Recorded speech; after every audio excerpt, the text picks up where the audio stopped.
Uy, Cheryl, thank you so much sa pagbisita ha. Nag-enjoy talaga ako buong araw, promise. Welcome, Beb, at salamat naman sa pagpapatuloy mo sa akin ha. Una na ako ha, bye! Bye, ingat! Shucks, malilate na ako sa pupuntahan ko. Nasaan na ba kasi yung kwintas ko? Dito ko lang yun nilagay eh. Wow, babe! Ang ganda naman nito! Bagay sa akin. Joke! Over naman sa judge. Ba't naman niya kukunin yun, di ba? Tsaka friend ko yun eh. Oh, bala na nga. 'Di ba? Feeling ko nga magjowa na sila eh. Tingin mo? Siguro. Babe, pabantay nga muna nitong bag ko. CR lang ako. Hmm, go, babe. I'm here na. Babe, punta na ako dun sa may counter. Magbabayad na ako. Ikaw ba? Una ka na, babe. Sunod ako. Teka, nasan yung cash ko? May cash akong dala.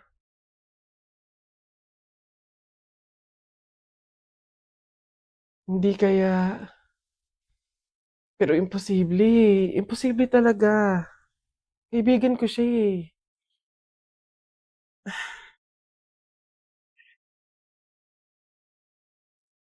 Ay, ang ganda naman ng frene ko. In fairness. Teka, kwintas ko ba to? Hello, Cheryl? Nakita ko kasi yung story mo eh. Huwag kang magagalit ha, pero umamin ka nga sa akin. Kwintas ko ba yung suot mo? Babe, sorry ah. Siguro baka naiinggit lang ako kasi meron kang mga bagay na hindi ko mabili. Yung kwintas na kinuha ko sa'yo, ganong kwintas kasi yung gusto kong regalo sa nanay ko eh.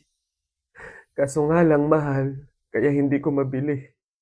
May mga damit din akong nakuha sa'yo kasi sa tuwing nakikita ko yung mga kapatid ko na lalabas, wala man lang silang magagandang damit na naisusuot.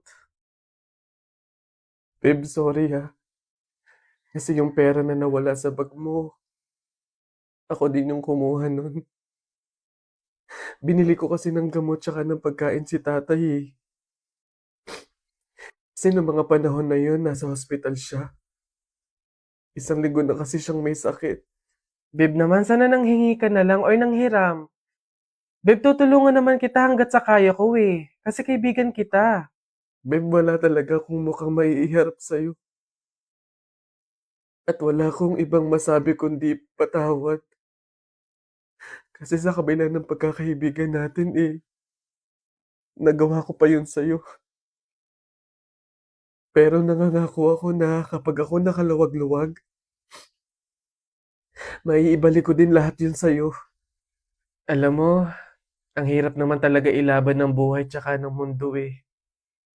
Ang daming mga kasamaan, pagsubok, kahirapan. Darating talaga sa punto na idadapa ka ng mga yun. Pero sa kabila ng yun, kahit hindi na natin alam yung gagawin natin, piliin pa din nating lumaban ng patas. Magpakabuti kahit hirap na tayo sa pagdadala ng buhay. Masaya sa pakiramdam yung ganun eh. Basta lagi nating tandaan na walang masama sa paghihintay. May kapanahunan lahat ng hinihiling natin.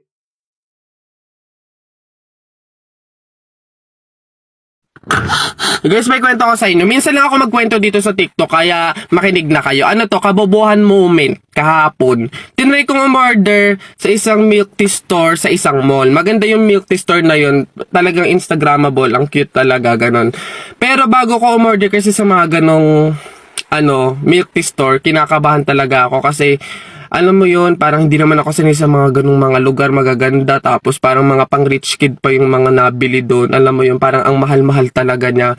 Ngayon, buti na lang may menu na doon sa labas. Tapos chinek ko, sabi ko ay, may budget ako, kaya ko itong bilhin lahat. Gumanon ako.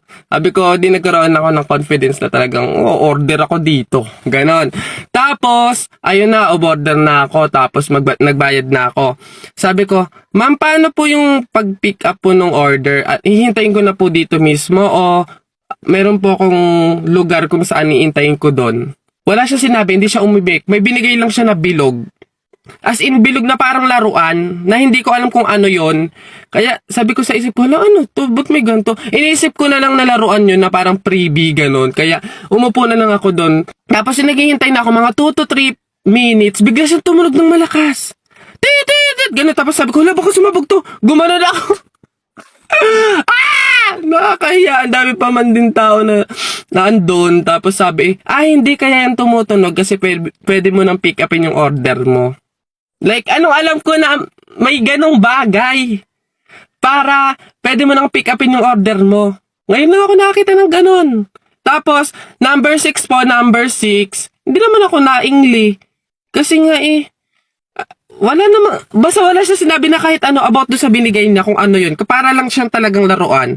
Tapos pagpihit kong ganun, may 6 dun sa gilid, napakaliit. Hiyang-hiya naman yung number sa inyo. Napakaliit talaga ng number 6. Sa akin nung ba nangyari yun? Hindi ko naman alam na may ganun. Imagine mo, bigla na lang siyang tumunog na ganun. Tapos talaga nagpanic ako doon, nagtinginan yung tao, tapos nagtatawanan pa yung iba. Nakala mo naman di ko nakikita. Bakit ba? Ngayon ko lang nakita yun. Yabong niyo dyan eh. Sorry naman mga people, no? So sabi sa mga comment, kailangan gawan ko doon ng part 2, ulitin ko daw. Ha? Ay, oo nga.